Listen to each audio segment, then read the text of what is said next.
कदाचित क्रिकेटवरचा हा माझा शेवटचा व्हिडिओ.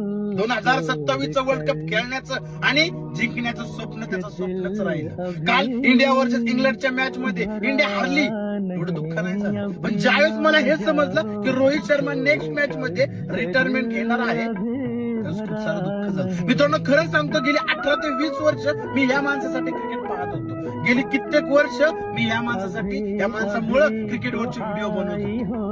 हा माणूस नाही तर ते क्रिकेट काय कामाचं, हा माणूस नाही तर ते व्हिडिओ काय कामाचे.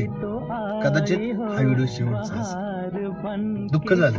अरे ज्या माणसाने भारतीय क्रिकेटला 18-20 वर्ष दिले, अरे ज्या माणसाने भारतीय टीमला T20चा वर्ल्ड कप जिंकून दिला, अरे ज्या माणसाने भारतीय टीमला चॅम्पियन ट्रॉफी जिंकून दिली, अरे ज्या माणसाने भारतीय टीमला ओडीआय मध्ये फायनल पर्यंत घेऊन पोहोचवलं, त्या माणसाचं एक स्वप्न तुम्ही पूर्ण होऊ देऊ शकत नाही. वाईट वाटलं.